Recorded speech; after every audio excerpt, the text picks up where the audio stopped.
Fe2O3. Dalam reaksi ini, 4 atom besi atau Fe bereaksi dengan 3 molekul oksigen O2 untuk membentuk 2 molekul besi 3 oksida Fe2O3. Nah, untuk contoh yang kedua, kita mengambil pembentukan besi 2 sulfida besi. Reaksi ini terjadi ketika besi bereaksi dengan sulfur. Fe solid ditambah S solid menghasilkan FeS solid.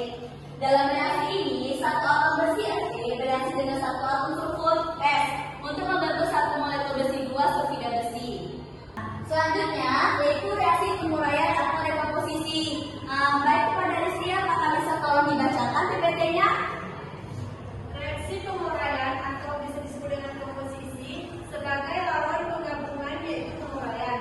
Jadi dalam peristiwa kimia ini suatu senyawa terurai menjadi bagian-bagian atau produk yang lebih sederhana, biasanya energi panas.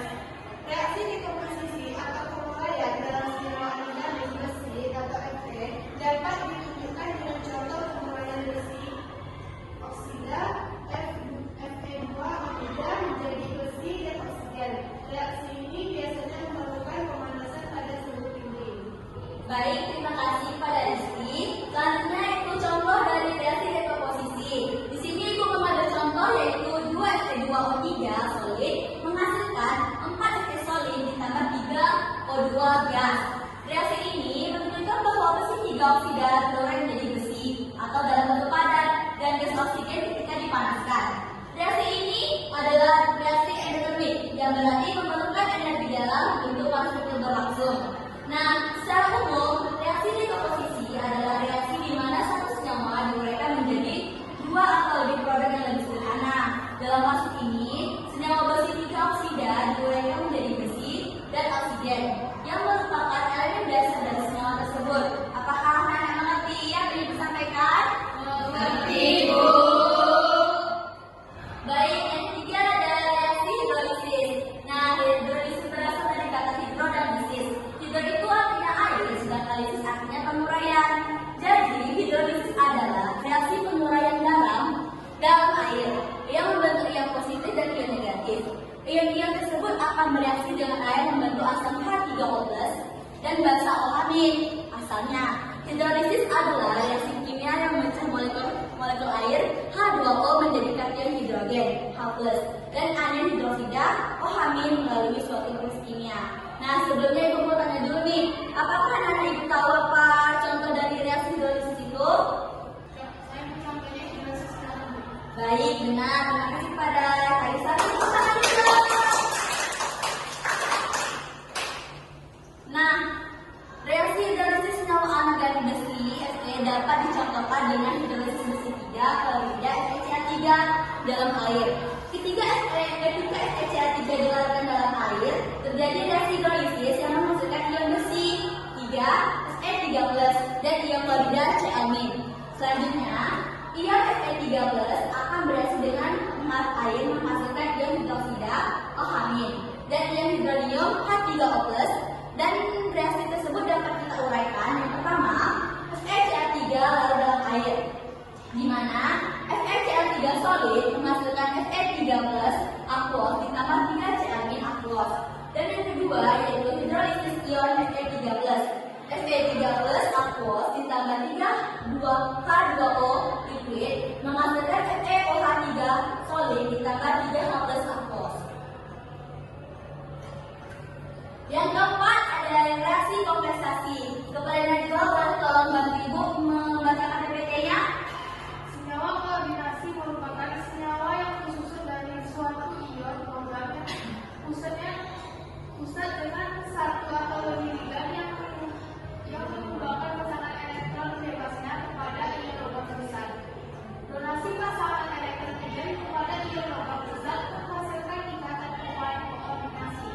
Reaksi kompensasi adalah reaksi di mana ion logam berikatan dengan satu atau lebih ligan atau molekul atau ion yang dapat mendonorkan pasangan elektron bebas untuk membentuk kompleks koordinasi.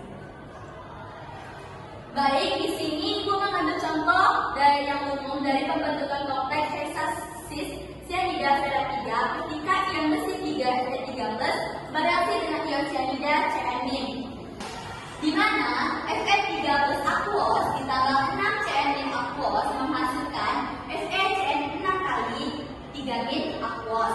Nah, dalam reaksi ini ion Fe3 bertindak sebagai pusat logam dan ion Cn bertindak sebagai ligan, mendonorkan pasangan elektron bebas mereka untuk membentuk ikatan koordinasi dengan ion Fe3 plus. Kompleks ini adalah contoh dari kompleks koordinasi yang stabil di mana ion Fe3 plus dikelilingi oleh 6 ligan Cn membentuk geometrik oktahedral. Nah, selanjutnya itu reaksi redoks. Nah, aku bertanya dulu nih, apakah anak-anak tahu apa kepanjangan dari reaksi redoks? Saya Bu, Ya, Nova. reaksi oksidasi Bu. Wah, benar sekali, tepuk tangan dulu. Nah, reaksi redoks adalah yang di dalamnya terjadi perpindahan elektron secara berurutan dari satu spesies kimia ke spesies kimia lainnya yang sesungguhnya terdiri atas dua reaksi berbeda, yaitu oksidasi atau kehilangan elektron dan reduksi memperoleh elektron. Reaksi oksidasi dan reduksi sering disebut sebagai reaksi redoks melibatkan transfer elektron antara dua zat. Dalam senyawa anorganik yang mengandung besi Fe, besi dapat mengalami baik oksidasi maupun reduksi tergantung pada perubahan bilangan oksidasi. Nah, di sini Ibu mengambil contoh yaitu reaksi redoks antara Fe dan Cu2+, di mana Fe besi logam juga dapat mereduksi ion tembaga 2 menjadi tembaga logam sambil dirinya teroksidasi menjadi ion Fe2+, di mana reaksi itu Fe ditambah Cu2+ menghasilkan Fe2+ ditambah Cu. Dalam reaksi ini, Fe dioksidasi menjadi Fe2+ dan Cu2+ direduksi menjadi Cu. Nah, untuk yang contoh kedua, di sini Ibu mengambil contoh yaitu reaksi redoks antara Fe2+ dan MnO4. Dalam larutan asam, ion permanganan MnO4 ini dapat mengoksidasi ion Fe2+ menjadi ion Fe3+, sementara dirinya tereduksi menjadi ion Mn2+, di mana reaksinya 5 Fe2+ ditambah MnO4 ditambah 8H+ menghasilkan 5 Fe3+ ditambah Mn2+ ditambah 4H2O. Di sini Fe2+ kehilangan elektron atau teroksidasi dan MnO4 ini mendapatkan elektron atau tereduksi. Nah, apakah anak-anak Ibu mengerti apa yang Ibu jelaskan tadi? Mengerti, Bu. Nah, untuk selanjutnya Ibu mau bertanya dulu nih, dari yang kelima reaksi yang Ibu jelaskan tadi, dengan reaksi penggabungan atau kombinasi, apakah anak-anak Ibu tahu bagaimana penerapannya dalam kehidupan sehari-hari kita?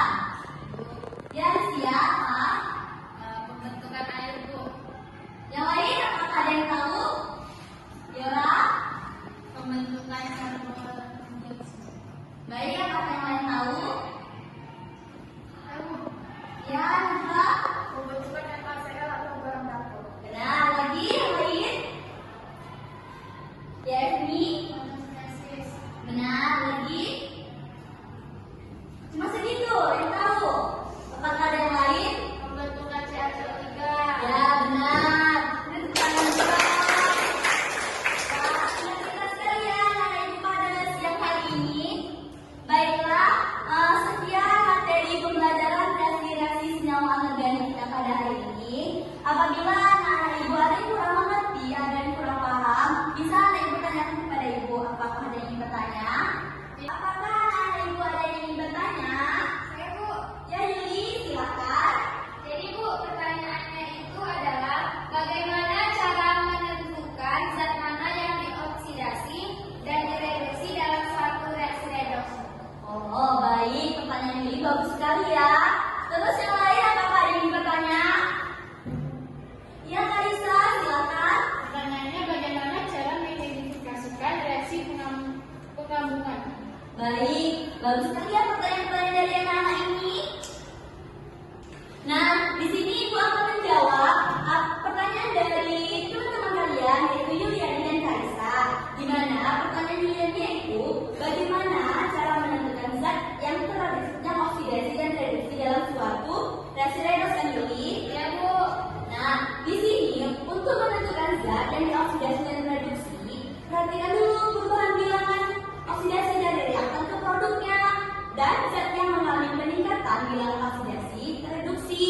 Sedangkan yang mengalami penurunan itu dalam oksidasi reduksinya, Yuli. Bagaimana Yuli? Apakah mengerti?